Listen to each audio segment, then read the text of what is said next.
নেককার বিবি আমরা কোথায় পাবো? নেককার বিবি বাজারে পাওয়া যায় না, নেককার বিবি রাস্তাঘাটে পাওয়া যায় না, নেককার বিবি তালাশ কইরা নিতে হয়, নেককার বিবি নেককার স্ত্রী খুঁজা নিতে হয়। রাসূল বলেন তোমরা যখন বিয়ে শাদী করবা, কি করবা? এই ভাই বিয়ে শাদী তো সামনে করবেন, মনে রাখেন আপনিও বিয়ে, আপনারা যারা বিয়ে শাদী করেন নাই এই হাদিসটা আপনাদের জন্য খুব গুরুত্বপূর্ণ। এই হাদিসটা মনোযোগ সহকারে শুনেন। নেককার বিবি নেককার স্ত্রী পাওয়ার জন্য তো প্রথমে তো বিয়ে শাদী করতে হয়। বিয়ে শাদীর ক্ষেত্রে আপনি 4টা গুণ দেখবেন। কয়টা? 4টা গুণ দেখে আপনি বিয়ে করবেন। কয়টা? বিয়ে করার সময় 4টা গুণ দেখে আপনি বিয়ে করবেন। এই 4টা গুণের গুণ যদি থাকে বুঝবেন আপনি নেককার স্ত্রী পেয়েছেন। বিয়ে করার সময় কয়টা গুণ দেখবেন? 4টা।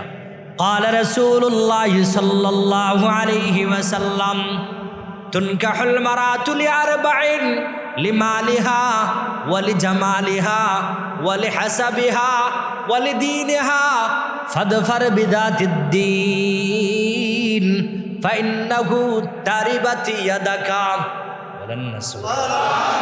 রাসূল আকরাম সাল্লাল্লাহু আলাইহি ওয়াসাল্লাম বলেন, ও আমার উম্মতেরা শুনে রাখো, তুনকাহুল মারাতু লিআরবাইন, বিবাহ শাদী করার সময়, বিয়ে করার সময় তোমরা 4টা গুণ দেখে বিয়ে করো। 1 নম্বর লিমালিহা, যাকে তুমি বিয়ে করবা তার সম্পদ আছে কিনা দেখো। 2 নম্বর ওয়ালি জামালিহা, সে সুন্দর, তার সৌন্দর্য আছে কিনা সেটাও দেখো। 3 নম্বর ওয়ালি হাসাবিহা, যেই মহিলাকে বিয়ে করবা, যেই মেয়েকে বিয়ে করবা সে ভালো বংশের মেয়ে কিনা সেটা দেখো। 4 নম্বর ওয়ালি দীনিহা, সে দিনদার কিনা, পরহেজগার কিনা, নামাজি কিনা, ভালো মুত্তাকি পর্দা করনেওয়ালা কিনা এটা দেখো। রাসূল বলেন ফাযফার বিযাতিদ্দীন, যদি মাল না থাকে অসুবিধা নাই, যদি সৌন্দর্য না থাকে অসুবিধা নাই, যদি ভালো বংশের মেয়ে যদি না হয় অসুবিধা নাই। ফাযফার বিযাতিদ্দীন, দিনকে অগ্রাধিকার দিয়া, মুত্তাকি পরহেজগারীকে অগ্রাধিকার দিয়া, নামাজি এবং ভালো মেয়ে দেখে অগ্রাধিকার দিয়া তুমি বিয়ে করে নাও, তোমার জীবন ধন্য হয়ে যাবে। দিনকে দেখো, দিন আছে কিনা, ইসলাম আছে কিনা, শরীয়ত আছে কিনা, শরীয়ত মতো চলাফেরা করে কিনা। তুমি যাকে বিয়ে করবা সে পর্দা করে কিনা, তুমি যাকে বিয়ে করবা সে ইসলাম মতো জীবন যাপন করে কিনা, তুমি যাকে বিয়ে করবা তার মা পর্দা করে কিনা, তুমি যাকে বিয়ে করবা তার মা নামাজ পড়ে কিনা, তুমি যাকে বিয়ে করবা তার বাবা নামাজ পড়ে কিনা, তার মা ভালো কিনা, তার বাবা ভালো কিনা, তার ভাই বোনরা ভালো কিনা, এগুলা দেখে বিয়ে করো, তোমার জীবন ধন্য হয়ে যাবে।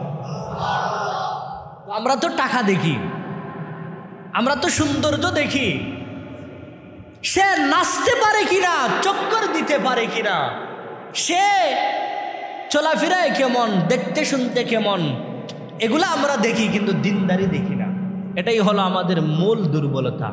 যার পরে কি হয়, বিয়ে শাদীর পরে সংসার জীবনে অশান্তি, মারামারি, কাটাকাটি, ঝগড়া, ফাসাদ, ভুল বুঝাবুঝি, এরকম সমাজে আছে না নাই?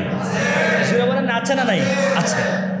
এজন্য রাসূল বলেন বিয়ে শাদী করার সময় ওই দিনদারি বিষয়টা দেখো, দিনদারি আছে কিনা।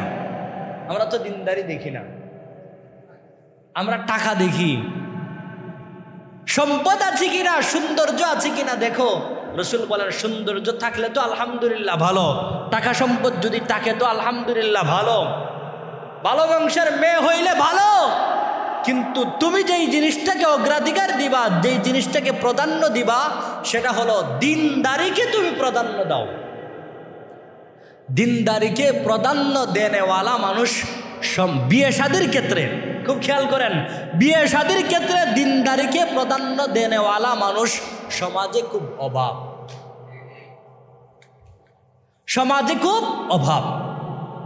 আল্লাহ তাআলা আমাদের যুবক যেই সমস্ত ভাইয়ারা বিয়ে শাদী করেন নাই, আল্লাহ তাদেরকে দিনদারিকে অগ্রাধিকার দেওয়ার তৌফিক দান করে।